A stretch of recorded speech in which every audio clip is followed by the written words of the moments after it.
কৃষক বাঁচলে বাঁচবে দেশ, গর্ব মোরা সোনার দেশ।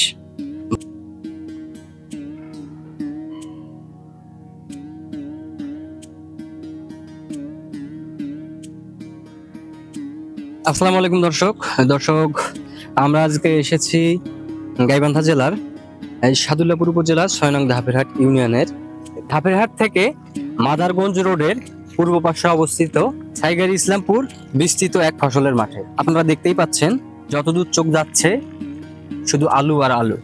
আমরা চেষ্টা করব এখানকার এক কৃষক ভাইয়ের সঙ্গে কথা বলার, তার কাছে শুনবো তিনি কি পরিমাণে আলু রোপণ করেছেন এবং তার প্রত্যাশা কতটুকু। আসসালামু আলাইকুম। ওয়ালাইকুম ভাই, আসসালাম। আপনার নাম কি? আমার নাম মোহাম্মদ রাশেদুল ইসলাম। রাশেদ ভাই, আপনি এবার কি আলু চাষ করেছেন? আমি বার্মাও লাগাচ্ছি, স্টিকও লাগাচ্ছি। কতটুকু পরিমাণ জমিতে আপনি আলু করেছেন? 13-14 বিঘা হবে আমার। 13-14 বিঘা।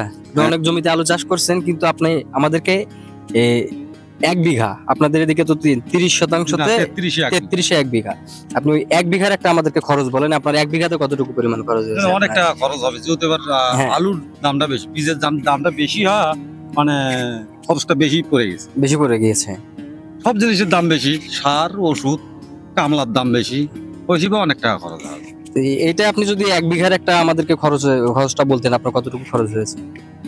ম্যাক্সিমাম 25-30 এর মধ্যে, আর কম হয় নাই। 25-30 এটা আপনার রোপণ করার সময় খরচ হয়েছে? হ্যাঁ, রোপণ এবং এ টু জেড। হ্যাঁ।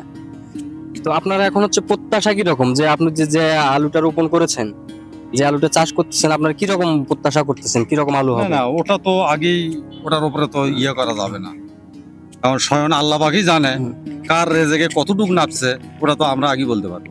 তারপর দেখা যাচ্ছে আগে তো এই পাতাটাতে এইরকম তো আগে মনে হয় আলু চাষ হইতো না, এবার যে পরিমাণে আলু চাষ হয়েছে হতো না, এতটা কিছুটা হলেও কম ছিল। এর কারণে কি আলুর বাজারে কোনো প্রভাব পড়তে পারে? এখন সব জায়গায় আলু তো ছড়ে পড়ে গেছে। কিছুদিন আগে আমরা দেখেছি আলুর অনেক দাম ছিল, এখন বাজারে গেলে দেখা যায় আলু, নতুন আলু দেখা যাচ্ছে আপনার 25 টাকা 30 টাকা এরকম। আর যখন এই আলুগুলো নামবে তখন কি আলুর দাম আরো কমতে পারে? অবশ্যই কমার সম্ভাবনা বেশি আছে। যদি আলুর দাম কমে তখন কি আপনার সবকিছু খরচ টরচ বাদ দিয়ে কি আপনার হচ্ছে লাভ থাকবে কিছু তখন, যদি কমে আলুর দাম? এখন 1 শতক জমিতে যদি আমরা 4 মণ ফলাতে পারি, এখন 10 টাকা কেজি হলে তো মনে করো 400 টাকা মণ, তাহলে 440-1500 টাকা শতক পাচ্ছি আমরা, তখন অবশ্যই লাভজনক হবে। ওর নিচে তো আর আলু খাইতে পারবে না, 10 টাকার নিচে আলু খাইতে পারবে? তাহলে মানে আপনি যদি হচ্ছে আপনার প্রতি শতকে যদি আপনি 4 মণ করে আলু উৎপাদন করতে পারেন, 10 টাকা কেজি বিক্রি করলে আপনি লাভ করতে পারবেন। আপনি হচ্ছে কি সার বেশি ইউজ করতেছেন, রাসায়নিক সার না জৈব সার? না, আমরা অবশ্যই মানে দুটোই ব্যবহার করি, জৈব সার একটু কম ব্যবহার করি, কিন্তু রাসায়নিকটা বেশি ব্যবহার করি। রাসায়নিক সার বেশি ব্যবহার করেন কি ফলন বেশি হওয়ার জন্য? হ্যাঁ, ফলন বেশি হওয়ার জন্য, গাছপালার তেজ ভালো হওয়ার জন্য। কিন্তু বেশি পরিমাণ রাসায়নিক সার আপনি যদি ব্যবহার করেন, এক সময় আপনার এই জমির যে উর্বরতা আছে, এই জমির উর্বরতাও কিন্তু নষ্ট হয়ে যাবে। এটা কি আপনি জানেন? নষ্ট হবে, আবার তা ক্ষরণ করার মতো আবার আছে, আচ্ছা, পদ্ধতি আছে। আচ্ছা, ঠিক আছে, ধন্যবাদ আপনাকে। যে পরিমাণে আলু চাষ হচ্ছে আমাদের এই দিকে, যে আমরা দেখতেই পাচ্ছি, এতে করে বলা মুশকিল এখন আলুর বাজার দর যেটা আছে এটাই থাকবে নাকি আরো কমবে। আমরা বর্তমানে এখন বাজারে গিয়ে দেখতে পাচ্ছি আলুর দাম কোথাও 25 টাকা, কোথাও আবার 30 টাকা।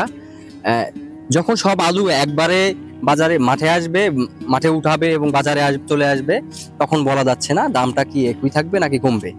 তারপরে আমরা এক কৃষক ভাইয়ের সঙ্গে কথা বলে জানতে পারলাম যে 10 টাকা করে তারা যদি আলু বিক্রি করতে পারে এবং শতকে যদি তারা 4 মণ আলু উৎপাদন করতে পারে, তবুও তাদের কিছুটা হলেও লাভ থাকবে।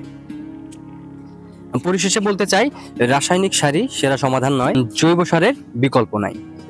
আমরা চাই কৃষক ভাইয়েরা আশানুরূপ ফলন ঘরে তুলুক এবং তারা ন্যায্য মূল্যটা পাক। কৃষক বাঁচলে বাঁচবে দেশ, গর্ব মোরা সোনার দেশ। ভালো থাকবেন সবাই। মেহেদী হাসান, ভয়েস অফ ইউথ।